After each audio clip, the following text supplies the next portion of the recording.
Qu'on se le dise est dans la cité du Doudou à Mons. Je vais rencontrer Jean-Philippe Watain, ou Jean-Philippe Watain, c'est mieux parce qu'il s'appelle quand même Jean-Philippe, qui cuisine du bœuf, mais pas que. Jean-Philippe, bonjour. Bonjour. On se connaît un peu dans la vie, hein, on va pas faire semblant. Oui, non, hein, Voilà. ça n'ira pas. Jean-Philippe Mitraillette, c'est un concept à Mons. Si tu racontais un peu comment t'en es arrivé à Mitraillette, comment ta vie en fait. On est parti, on a 9 heures devant nous, tu peux y aller. Ok, ça va. Alors, en fait, mon papa a rencontré ma maman. Là, on va attaquer directement à mitraillette. Allons plus loin, Ouais, ouais. allons plus loin. Hein. Non, parce que t'as fait Top Chef quand même. Oui, bien sûr. Ouais, un truc, avant ça, ouais, j'avais déjà ouvert mon restaurant qui s'appelait iCook. Voilà, avant ça, j'avais travaillé un petit peu partout. Je m'étais baladé un peu en Europe. D'accord. Et puis, j'étais rentré en Belgique et l'envie de travailler pour moi. Là, j'ai ouvert iCook. Et en Europe, t'as bossé dans des grands restos, t'as fait un truc. Pas du tout. J'ai travaillé dans un club de vacances. Club Med. Par exemple. C'est vrai? Ouais. Non. J'ai fait 3 ans de Club Med, ouais. Comme cuisinier? Non. Comme barman. Non, Ouais. mais tu m'as jamais dit ça. Ah, bah tu vois, comme quoi. D'accord. Donc à cette époque-là, tu as eu une vie sexuelle intense. J'ai appris à faire des cocktails. Voilà. Et puis tu es rentré et tu as changé de vie. Voilà, en gros, c'est ça. Et tu as une formation, tu as fait une école hôtelière, un truc comme ça? J'ai fait l'école hôtelière à Lillon-Saint-Jacques, à Namur. À Namur? Ouais. Ah, j'ai un ami qui a fait ça aussi. Mais lui, il ne sait Allô, ni lire. Ah, Julien Lapraille. Oui. Enfoiré. Et tu es montois d'origine? Je suis montois d'origine, oui. Ok, d'accord. Et donc, tu fais le tour d'Europe, tu reviens, Voilà. tu te fixes, tu ouvres ton resto. Voilà. Et Mais puis, pourquoi un resto alors que tu avais travaillé comme barman? En fait, à la base, je voulais être cuisinier. Donc, avant de rentrer à l'école hôtelière, j'avais toujours voulu être cuisinier. Puis, quand je suis arrivé à l'école, j'ai vu ce que c'était la cuisine en brigade, etc. Et les bases, etc. Et ça me plaisait pas du tout. Mais j'avais bien le contact client. Et donc, du coup, j'ai continué l'école pour la salle. Un vrai métier, quoi. C'est ça. Puis, j'ai eu ma petite partie sommelier aussi Non. en sortant de l'école, bien sûr. D'accord. Ouais. Et puis après, je suis parti au Club Med. Ok, d'accord. Et Comme c'est là que barman. tu as découvert la vie. C'est ça. Et donc, tu reviens, tu ouvres iCook. J'ouvre iCook. Tout petit, hein. Quelques 18 mètres couverts, carrés, oui, c'est ça. 18 couverts, la cuisine au-dessus, les chiottes en dessous, l'enfer. Bien sûr. Mais c'était top, c'était une belle expérience. Et là, chez iCook, j'ai un client qui faisait partie de la confrérie de je sais plus quoi, et qui me dit tu devrais t'inscrire à un concours de cuisine, etc. Sans parler de Top Chef, hein. C'était le Prosper Montagnier. Donc déjà, on a dit concours de cuisine, donc c'est pas Top Ouais, Chef. voilà. C'est un concours de créativité, monsieur. Pardon, excusez-moi. Prosper Montagnier, hein, qui est un concours assez connu en Oui, Belgique. bien sûr. Ouais. Et je lui dis, mais jamais de la vie. Voilà. Puis il me dit, si, on va quand même remettre un dossier. Donc je remets mon dossier, je suis pris. Je fais la demi-finale, je termine premier de la demi-finale. Et puis en finale, troisième. Bon, ça c'est une habitude chez moi. Après, Déjà pas mal. Troisième au Prosper Montagnier, tout le monde peut pas se vanter de ça, quoi. après 2 ans de cuisine surtout, c'est ça qui est, qui est Oui. magnifique. Surtout qu'il faut préciser pour les gens qui nous écoutent, c'est que dans le Prosper Montagnier, il y a une épreuve classique et puis une épreuve libre avec une créativité sur des produits, c'est ça, non? Non, il y a rien de libre dans le Prosper Montagnier. D'accord. C'est tout, Tout de est- l'entraînement, de l'entraînement, de l'entraînement. Tout de est l'entraînement. imposé. Ouais, Quoi. ouais. Mon père a fait le C'est à Prosper l'ancienne. Montagnier, mais dans les années où tout était encore en noir et blanc et les Ah ouais. dinosaures en 2 dimensions. Donc, D'accord. voilà. Voilà, donc Prosper Montagnier. Puis donc du coup, en fait, ça m'a fait réfléchir et me dire que je pouvais aller beaucoup plus loin dans ma cuisine. J'ai réfléchi à ça. Enfin, pour le Prosper, j'avais dû vraiment pousser la réflexion. Puis je me suis dit, comme j'ai su le faire une fois, pourquoi pas On fait tout le continuer temps, ouais. dans cette Le vision-là, registre, ouais. Et puis du coup voilà, donc j'ai poussé un peu plus loin la cuisine, mais du coup on est devenu de plus en plus un peu gastronomique, etc. Et puis Top Chef est arrivé à la télé parce que moi j'ai fait la 4e saison donc en 2013 et j'ai ouvert là en 2009, donc c'était quasi en même temps. Et ouais, Prosper, je l'ai fait en 2010. Donc, Et comment est-ce qu'on passe du Prosper? Comment est-ce qu'on peut tomber aussi bas? Passer du je Prosper. t'emmerde. Allez, tu peux pas dire des trucs pareils. Ah ouais. Non, mais comment est-ce qu'on passe du Prosper à Top Chef? Ouais, une fois qu'on a compris, tu vois. Une fois qu'on a raté le Prosper. Bah, j'ai le même classement hein, dans les deux, mais Et quoi, t'as envoyé ta j'ai candidature? envoyé ma candidature tous les ans. Donc, les 3 premières années, sans qu'elle soit prise. Et puis après, en réfléchissant, ben, t'as entendu le parcours que je viens de te donner. Donc, j'envoie un CV en disant que j'ai été barman au Club Med, sommelier, machin, dans un concours de cuisine. Donc forcément, ça ne leur parlait pas, j'imagine. Et donc la 4e fois, je l'ai envoyé en mettant des photos de plats, photos du resto, photos de, enfin voilà, la carte, etc. pour leur donner un peu mon univers. Et là, ça a marché. J'allais dire que les casteurs étaient un peu cons parce que t'avais rien changé entre la première et Moi, la je trouvais ça 4e fois. logique. Je trouvais ça logique. En soi, bah, voilà. Donc tu as appliqué ce qu'il fallait, quoi. Voilà, Ouais. c'est ça. Et après, bah, ça c'est que la première partie. Après, tu as 2 épreuves hors télé, où là, ils font la sélection, et puis encore un casting. Et est-ce que, encore aujourd'hui, souvent les gens disent j'en fis Top Chef, quoi. Ouais, ouais. Est-ce Ça que va faire c'est. 10 ans. Oui, Ça va c'est faire ce que 10 j'allais ans. dire, mais est-ce que c'est pas un truc un peu lourd à porter parfois? Qu'on te réduise uniquement à ça, alors que tu as quand même été symbole sexuel au Club Med C'est pendant ça. 3 ans. Le Rocco Siffredi de la frite. Ouais, non, je sais pas, j'ai plus. Non, mais sérieusement, je veux dire, est-ce que c'est pas un truc un peu qui peut être lourdingue Non, parfois? ça va, franchement, parce que c'est 95%, allez, même 98% du temps, c'est positif. D'accord. Les gens ont un bon souvenir, etc. Donc voilà, tu peux pas être négatif face à ça. Et quand on voit l'évolution de cette télé-réalité, entre les débuts où c'était des cuisiniers et aujourd'hui ce sont des caractères, enfin des caractères, des personnages, Ouais, on a quand même ça a beaucoup changé. pas évolué, Maintenant, fort changé. ça a beaucoup changé. Ouais. Ça a évolué aussi. Hein. La cuisine a évolué aussi en 10 ans. Les techniques n'ont plus rien à voir non plus. Je pense que l'émission en elle-même non plus n'a plus rien à voir. Nous, de mon temps, on ne préparait rien.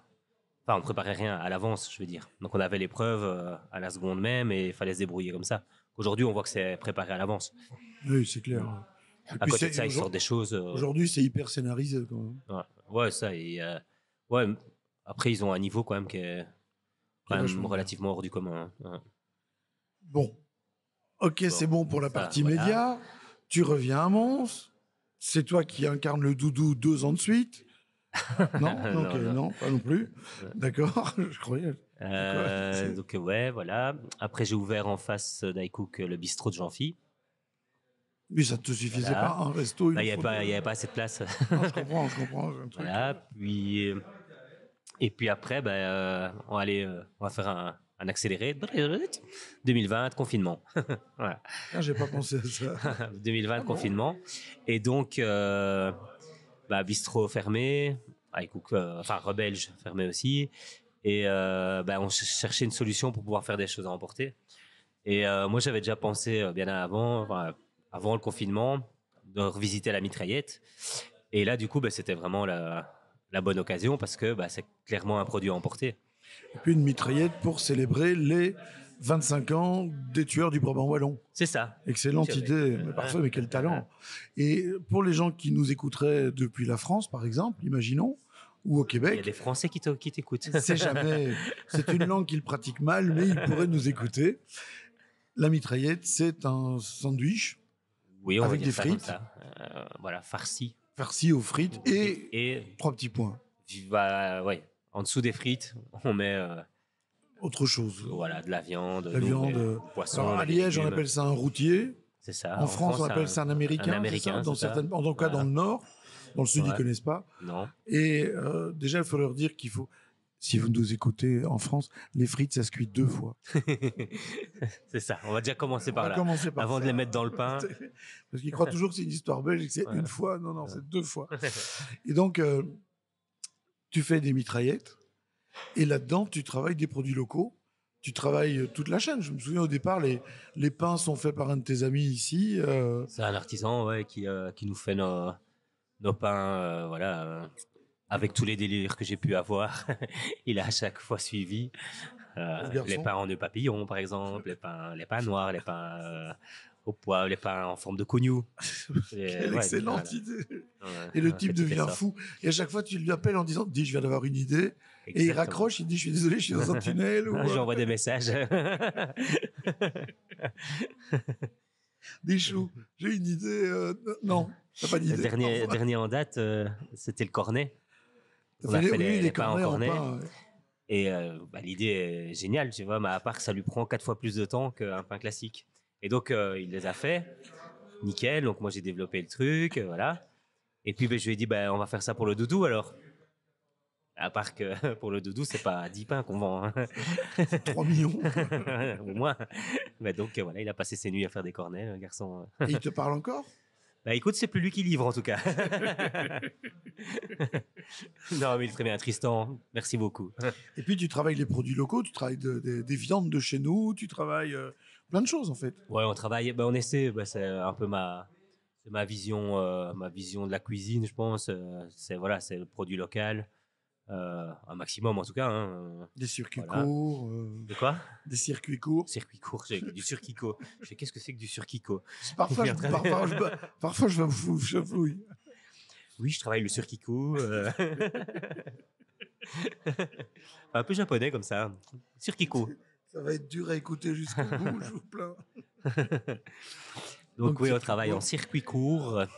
Et tu travailles aussi des produits moins utilisés. Là, tu fais un truc, ta biflayette, c'est avec de la queue de bœuf. Queue de bœuf et joue de porc. Joue D'où de la porc. bifle. Oui, Voilà. la bifle, j'avais compris. Oui, Mais ouais, voilà, en fait, c'est vrai que si on parle du bœuf, bah, beaucoup de gens utilisent les morceaux les plus, les morceaux les plus comment, nobles, entre guillemets, parce que ouais. c'est même pas plus noble qu'un autre, mais voilà, on va parler du contrefilet, de la côte, voilà, mais bon, des côtes, il n'y en a pas non plus 3 millions. Oui. 3 millions sur 500 kilos sur une vache de 800, quoi.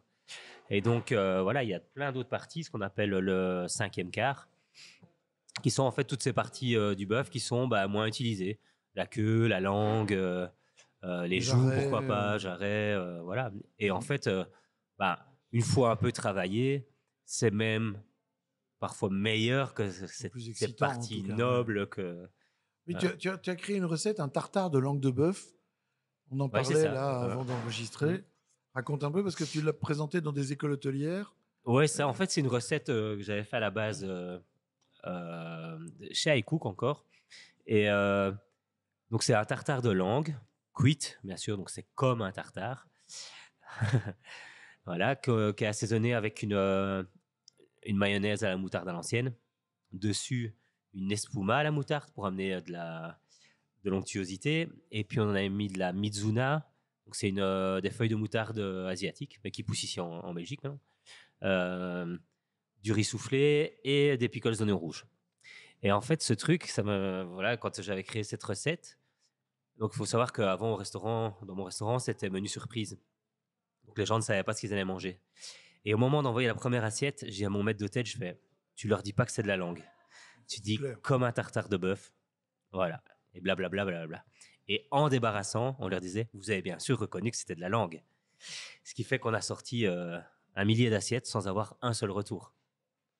Mais vraiment, hein, zéro retour. Je suis sûr que si on avait annoncé la langue directement, on aurait pris un tiers de retour. Donc voilà. Et donc, bah, en allant dans les écoles hôtelières pour expliquer un peu le bœuf local aux élèves, bah, je me suis dit, bah, on va faire le même coup. On va leur faire goûter ce tartare Sans de leur langue. dire. Si, là, en leur disant, hein, parce qu'ils devaient faire la recette avec moi. Donc, il y avait quand même la langue sur la planche. Bonjour, qu'est-ce que c'est? Un filet pur. Ouais, c'est Ok. ça. Donc, voilà. Mais ben, j'avais un petit peu peur de leur accueil. Ben, au final, ça a été tout l'inverse. Ils ont été hyper ravis de travailler ce produit et surtout de le manger, ce qui est encore mieux. Ah, ça, c'est vraiment étonnant parce que c'est des gamins, en Parfois. général, ils ont Non. 15-16 ans, ils sont pas forcément très ouverts. Ouais, mais je pense qu'en fait, la mauvaise image de la langue, c'est plus dans les générations au-dessus. quand c'était encore servi dans les cantines ou Ah bah, dans les cantines des parents ou je peux les te... gens qui ont fait leur service militaire. Hein. Bah, moi, je sais pas, mais Je toi, tu dois t'emmerde. savoir. Eh non, non, moi pas. Moi, c'était le service militaire ou le Club Med. Mes parents m'ont dit service militaire. Ok. Et le, le- j'ai participé à un bouquin flamand il y a quelques années, de nombreuses années, qui s'appelait La cuisine de maman. Et ils avaient demandé une série de flamands connus et moi je m'occupais un peu de la Wallonie. Eric Boschman. Non, non, mais je m'occupais de trouver quelques Wallons connus. D'accord. Quel était le plat qu'ils mangeaient quand ils allaient chez leur mère? Et je me souviens d'un artiste flamand, je ne sais plus son nom, qui parlait de la langue que sa mère faisait. Et donc le deal, c'était que les photographes et l'auteur aillent voir les mères et qu'elles fassent la recette pour eux. Et en fait, ils faisaient de la langue qui n'était pas pelée. C'est dégueulasse à bouffer, la langue pas pelée. T'as Ah ouais, l'impression de manger ta langue dans une chambre à air. Eux trouvaient ça très très bon. Donc Sehr gut. je comprends que des gens aient un mauvais souvenir de Ouais, la non, bien langue. sûr. C'est vraiment dégueu la langue pas pelée. Une fois que c'est pelé, c'est vrai que c'est hyper tendre. C'est hyper tendre, et c'est très goûteux. C'est très goûteux et c'est fondant en Oui, soi. ça fond. Ouais, C'est comme que du muscle. C'est bien comme un sûr, et qui truc. est utilisé beaucoup en plus. Ah, bah ça, C'est mon un peu pauvre. le. On va s'arrêter là. On va continuer. La queue de bœuf, Alors là, juste après la langue. La queue de bœuf, que de bœuf est encore différent. Ouais. Là, c'est un produit qu'on ne peut travailler que cuit très longuement, en bouillon, idéalement. Et après, ça se défait tout seul et ça fait un peu comme une sorte de carbonade, un peu plus filandreuse en soi, mais qui se défait plus vite. comme le poulet de porc est à la mode maintenant, Complètement. la C'est queue exactement de pareil. bœuf peut Ouais. revenir. C'est moins sec que du poulet de porc. Quoi. Ouais, ça dépend. Poulet de porc, quand tu prends une épaule de porc entière, Oui. que tu la cuis avec l'os et avec la couenne pendant une nuit au four, je peux dire que ton poulet de porc, il est pas sec du tout. Hein. Oui, non, c'est clair. C'est vrai. C'est vrai, c'est vrai. J'ai pas bien réfléchi. L'intérêt de tous ces produits, qui sont des produits du bœuf, la langue, la queue, le jarret, c'est que ça permet d'avoir du bœuf, surtout si tu travailles les circuits courts, du bœuf de chez nous, de qualité, Bien sûr. mais à des prix extrêmement abordables. Voilà, c'est ça qui est terrible aussi, c'est que financièrement parlant, la langue, par exemple, ou la queue c'est encore un plus bel exemple, queue c'est 6 € le kilo, un truc comme ça. Ah oui, quand on Voilà, bon pense après il y a pas mal d'os dedans, hein, mais Ouais, mais enfin, je veux dire, on en récupère quand même quoi, c'est 50% de perte, 40% de même perte? pas, ouais, même pas. Même pas. Ouais, donc, Ouais, à 30, 40. donc Ouais. c'est toujours très abordable. Ça fait Ouais, 9 bien sûr, euros, bien sûr. Et tu as un plat de qualité. Après, c'est là où nous, cuisiniers, on intervient. C'est qu'avec ce type de produit à 6-7 € le kilo, on arrive à en faire des plats à 25 €. Tu vois. Non, non, mais j'entends Non, mais bien. tu vois, Oui, je mais veux c'est dire, là que vous avez une voilà, valeur ajoutée. bien sûr, c'est le travail du cuisinier qui fait que Parce que quand... du cuisinier ou de la cuisinière Oui, oui, bien ou sûr. de la cuisinière ou maman, hein, voilà, mais Mais c'est le travail en cuisine qui va valorise le sublimer produit. et valoriser le produit. Parce que cuire une entrecôte, c'est à la portée de tout le monde, à peu de choses près. Enfin, Presque. il y en a beaucoup qui la cuisent mal, mais je veux dire, oui, mais c'est pas là la valeur ajoutée. Non, bien sûr. La valeur ajoutée, c'est plus sur des produits qu'on ne voit pas, que l'on doit réinventer et surtout on a trouvé un nouvel axe. Tartare de langue, c'est vraiment ça l'histoire. Complètement. Que tu proposes 4 tranches de langue de bœuf, sauce madère avec des champignons, voilà, tout le monde l'a vu. Quoi. Non, ouais, c'est clair. Et quelle autre partie du bœuf tu aurais envie de travailler qu'on ne travaille pas beaucoup? Ce que j'ai déjà fait aussi, c'est le paleron. Le paleron, j'ai une anecdote comme ça. On avait fait un concours inter-école pour la campagne, pour le bœuf européen, le bœuf local. Voilà. Et le thème, c'était le paleron. Et moi, le paleron, ça ne se cuit que à basse température ou que en bouillon. Pareil, ça a besoin d'une longue cuisson. Et il y a une école qui nous avait proposé du paleron cuit à basse température, mais pas longtemps. Donc juste 56 degrés à cœur, on va dire. J'avais dit, bah, ça va être immangeable. Clairement, ils vont se vautrer, ça sera immangeable. Eh bien non, c'était exceptionnel. Donc ce paleron, au lieu d'être cuit à 70 degrés pendant 10 heures, il avait été cuit 1 heure à 55 degrés, on va dire 58 degrés. Et en fait, il était super tendre, mais avec encore une tenue, tu vois, encore une tenue un peu rosée comme ça. C'était vraiment impressionnant. Donc, en fait, ces gamins ont cherché et arrivent avec des solutions auxquelles on Ouais, pense parce pas. qu'en fait, je pense que c'était de toute façon une partie qu'ils ne connaissaient pas. Et donc, eux, ils l'ont fait avec leur connaissance à eux, tu vois, ce qu'on leur apprend. Oui, cuisson à basse température, il faut arriver à autant à cœur, tac, on va le faire. Voilà. Et que nous, on se serait dit, mais jamais de la vie, il faut le cuire longtemps, nanana. Ah, on Ils- devient ils- vieux, c'est ça? Vas-y, Non, c'est dis-le. pas ça. Non, mais non, non, c'est pas ça. C'est que le poids de la connaissance, parfois, empêche d'oser. Ouais, tout à fait. Non, mais clairement. Moi, j'ai travaillé avec une nana comme ça pendant des années qui n'avait aucune connaissance technique. Et donc, elle faisait des trucs qui étaient parfois des non-sens, hein. Elle mettait toutes ses viandes à cuire à beurre à froid en même temps. Enfin, Nickel. c'est sympa le filet d'agneau bouilli, tu vois, mais à côté de ça, elle avait des idées qui étaient des espèces de fulgurances. Et tu dis, bah oui, Ah ouais, en fait. pourquoi pas enrober mon agneau dans une feuille nori et en faire une espèce de sushi. Enfin, tu vois, Ouais, je vois. et tu oses faire des trucs. À un moment, tu fais, ouais, en plus, c'est bon, Ah ouais, quoi. Oui, c'est du paleron, du jarret, tu travailles? Jarret, ça fait longtemps, tiens, que j'ai pas fait. Jarret, de nouveau, là, Jarret, je partirais clairement dans un type pot-au-feu. L'ossobuco Ouais, voilà. Ouais, et ses variantes. ouais. C'est important pour toi de travailler des viandes locales, du bœuf du sud de la Belgique, de la région? Ouais, mais en fait, moi ici pour le restaurant, je travaille exclusivement, ou quasi, de la viande limousine de Ciné. Alors tu vas D'accord. me dire, Ciné, c'est pas super local. Bon, enfin, c'est pas si loin que ça non plus, hein. Non, mais en fait, j'ai visité l'élevage. Et ça, je le conseille, hein, d'aller vraiment aller visiter les élevages parce que déjà, on apprend beaucoup. Puis, c'est génial. Les vaches, elles sont super gentilles. Bien sûr. Non, mais ça, en plus, C'est gentil, c'est les des vaches. gros chiens. Ils viennent, qui se frottent et tout. C'est incroyable. Et Tu sais qu'on ne mange plus de chiens chez nous depuis des c'est années. vrai? Oui, Ah oui. mince. Faut que j'arrête l'élevage alors. Et ouais, donc, je suis allé dans cet élevage et j'avais trouvé ça magnifique. Et en visitant l'élevage, bam, je marche dans une bouse. Des choses qui arrivent aussi. Voilà. Et donc, Avec les en gauches, ça rentrant, porte je devais aller bonheur. faire une recette. Et donc, je demande à l'éleveur si je peux aller me rincer les Les chaussures. chaussures. Puis il me dit, ouais, vas-y, tu peux aller là dans le petit cagibi, là, ok. Et j'arrive dans ce cagibi, et là, il y a un calendrier, mais de style d'un mètre sur un mètre, de mon boucher ici à Saint-Guilain. Et là, je me dis, ça, c'est bizarre. Et donc, je vais le voir et je lui dis, tiens, comment c'est que vous avez un calendrier chez Eugène? Il fait, moi, mais Eugène, c'est mon ami, toutes mes bêtes vont chez lui. Nanana. Donc, du coup, Allô, le Eugène. lien était fait. Et donc, voilà. Donc, du coup, bah, je travaille de la viande de ciné via la boucherie à Saint-Guilain. Ouais, En fait, c'est un double circuit court ouais, c'est ça. parce que tu connais l'éleveur L'éleveur et le boucher. découpeur et le Et, boucher. Ouais. et le boucher travaille ce que tu le veux. Ouais, bien sûr, bien sûr. Ouais, il est content hein, quand je lui demande 10 kilos de queue ou 10 kilos de langue, Oui. parce que c'est des produits qui souvent ne Qui sont sont pas pas vendus, valorisés valorisés. et pas valorisables. Ouais. Ouais. Et donc, et tu trouves que, enfin oui, de la langue de bœuf d'Argentine, tu n'en auras jamais de toute façon, vu qu'elles n'arrivent pas Je jusqu'ici. pense pas. Hein. Elles finissent en Dans les hamburger lasagnes. là-bas, voilà, dans les lasagnes, quand il n'y a Ah, pas de c'est le cheval. cheval.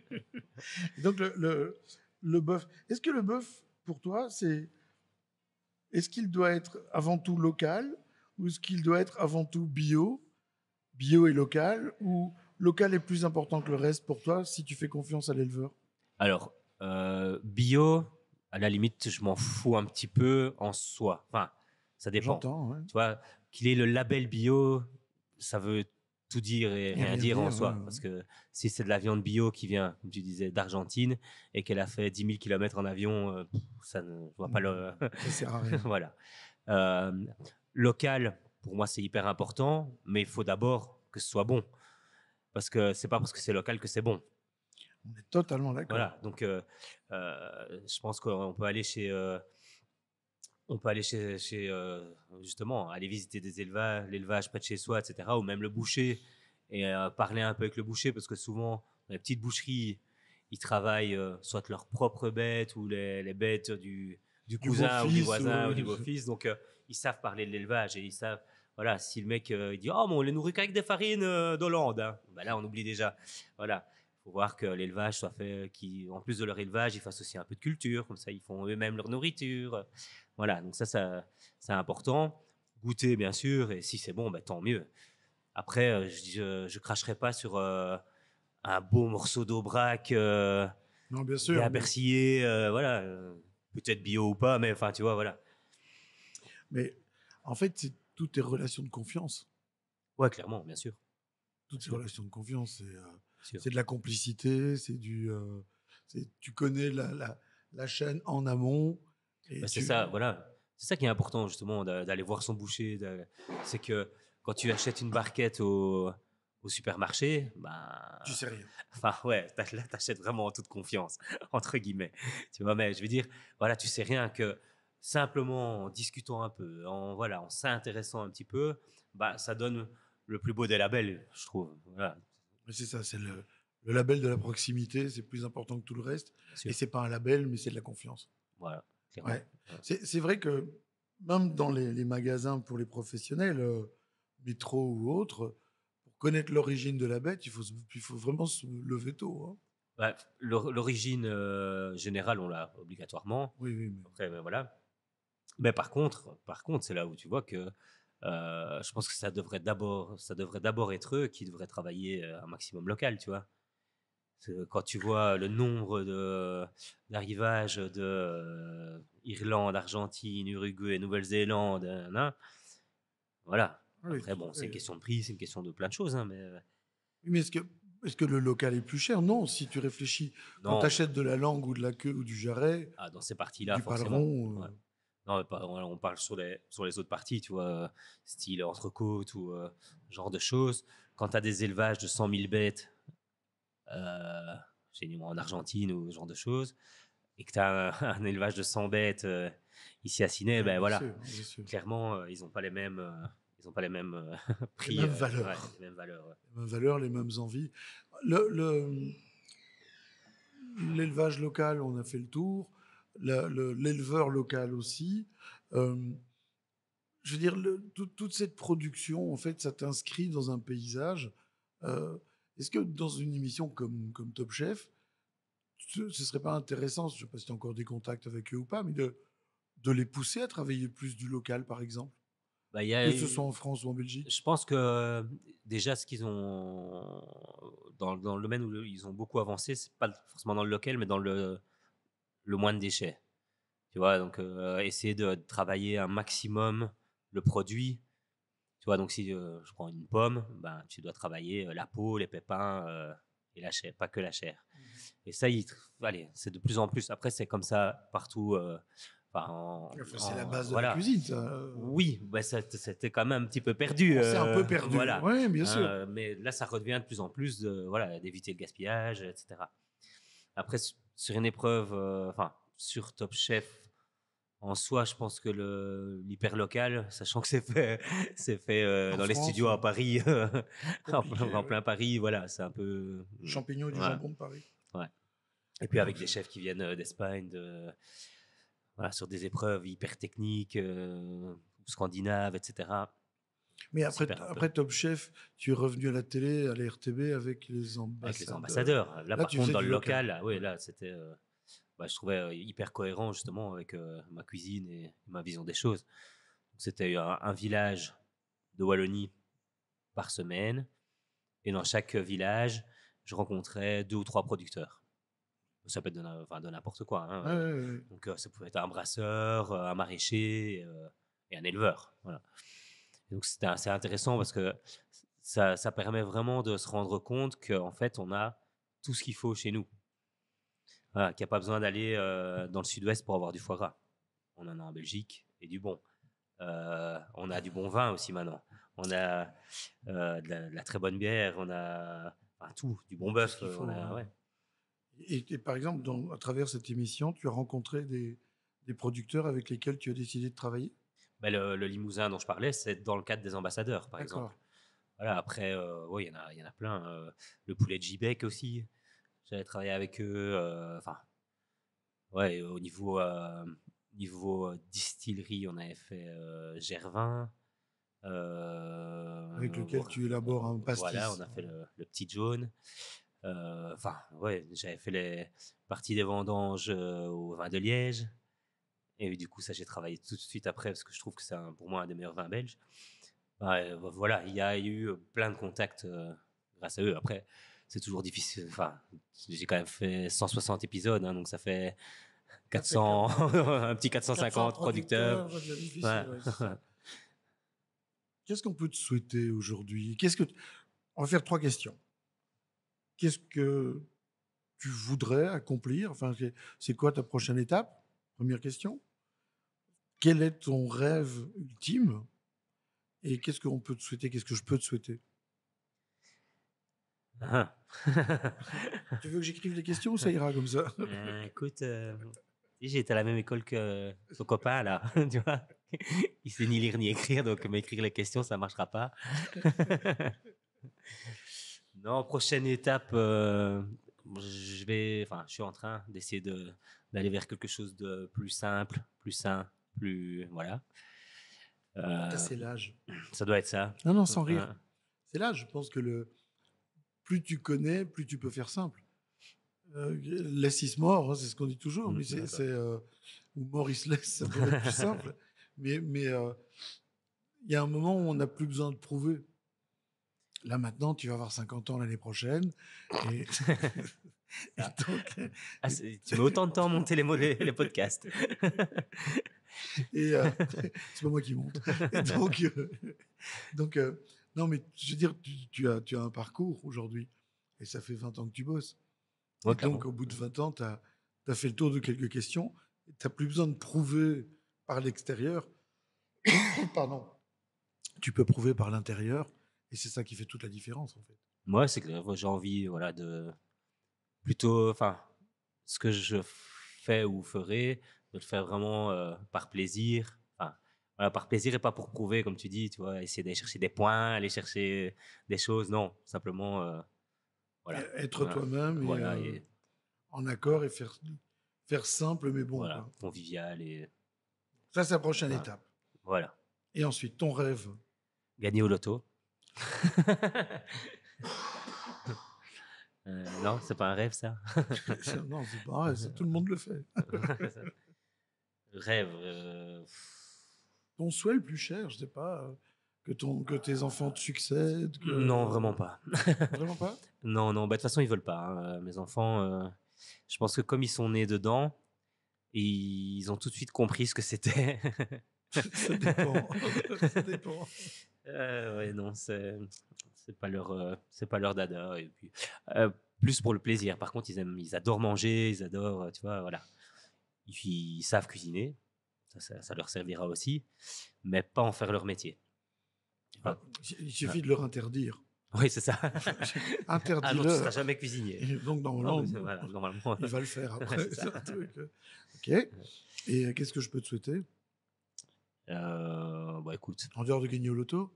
Une bonne santé et des galettes. c'est ça. C'est la période. Hein.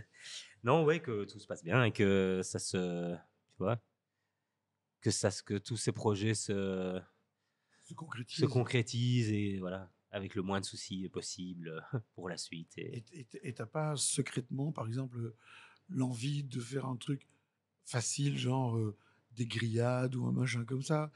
Des moules ou... Tu vois, plutôt que de te compliquer Ouais, mais la tu vie. sais, c'est le même souci qu'ici avec les mitraillettes. Tu vois, à partir du moment où tu veux bien faire les choses avec du produit de qualité, etc., bah ça devient toujours compliqué. Ça devient toujours. Mais oui, c'est vrai. En fait, c'est pas compliqué, mais c'est. Mais non, mais c'est du travail. Voilà, j'avais fait le test là avec des soirées moules. Je pense que le restaurant qui fait le plus de bénéfices à part les pizzas, c'est les moules, tu vois. Mais pourquoi? Parce qu'ils achètent tout fait et que voilà. Mais une fois que tu prends des bonnes moules, il faut les laver un peu plus. Et après, les légumes, il faut tous les couper petits. Et puis, il faut faire tes sauces à part. Et puis, faire tes frites toi-même. Et au final, bah, ça te prend autant de travail que si tu avais fait un plat préparé. Voilà. Ouais, donc, ici, d'ailleurs, tu fais tout maison. Tout est maison. Sauces sont faites maison. L'andalouse, ketchup, barbecue, tout. Ouais. C'est tout maison. Quoi. Ouais, les frites de A à Z, hein, on reçoit, on va chercher, on reçoit les patates sales, parce que ça a l'air de rien, mais ça change quand même. Voilà, on ramène le terroir dans la cuisine, Et voilà, et après, donc, il faut bien les laver. Puis, on les épluche pas, par contre, parce qu'on garde ce côté Oui, c'est pour gagner du temps. pour gagner du temps et garder les vitamines. Hein. Oui, bien sûr, c'est un truc, on n'y pense pas assez. Elles sont faites au blanc de bœuf, bien sûr. Faites au blanc de bœuf, 2 fois, comme on le disait, Ça, c'est de normal. cuisson. Ouais, voilà. Et bah voilà, on a fait le tour de la frite. Oui, c'est ça. Et donc c'est toujours tout faire maison, toujours tout sourcer. C'est un peu ton leitmotiv, que ce soit du bœuf ou de la pomme de terre, Ouais, et aller le plus loin possible dans la chaîne, quoi. ouais, voilà, tout utiliser, et ben, essayer justement avec les choses simples de faire quelque chose de bon, et voilà. Mais est-ce que les clients te suivent? Je veux dire par là, est-ce que ils bouffent une mitraillette point barre, même si elle est un peu originale, ou est-ce qu'ils comprennent tout le travail qu'il y a en amont, en se disant, bah, je vais manger une mitraillette, mais ça va pas être avec un produit de friterie, mais ça va être un truc local, avec un travail en profondeur. Mm. Bon, il y a les deux, hein, bien sûr. Et c'est ça aussi un peu le côté frustrant du métier. C'est que même, je vais dire, une majorité de la clientèle ne se rend pas compte de ce qu'il y a vraiment dans leur assiette. Voilà, du travail qu'il y a derrière, de la réflexion, À la rigueur, ils s'en voilà, foutent, quoi. ils s'en foutent, voilà. Et c'est pour ça que ici, avec Mitraillette ou même d'autres concepts, quand on te dit ouais, 15 balles pour une mitraillette, blablabla, blablabla, réfléchis un petit peu plus loin, mon garçon, et tu comprendras que Et donc, tout cela se justifie. oui, c'est ça, quelque part, c'est c'est un échange, dans le fond, où les clients doivent te mériter et tu dois mériter tes clients par ton travail. Ouais, voilà. Et puis celui qui ne comprend pas, bah, tant pis pour lui. Il y a C'est ça. plein d'autres établissements où, voilà, avec un grand M ou un grand Q. Je sais pas de quoi tu parles. Il y a un clown dehors. Non, Mais il mais ne faut pas voilà. des mitraillettes. Il ne faut Non, pas des voilà, frites non plus.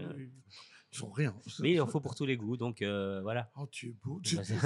Cet œcuménisme te va ravir. Il en faut pour tous les goûts. Bah non, mon gars, pas question. C'est un truc. Bon, t'as quelque chose à ajouter pour ta défonce? Pour ma défonce, écoute, bah, dis grand, tu peux mettre 2 bières. Eh ben voilà une bonne idée. Un tout grand merci. Salut.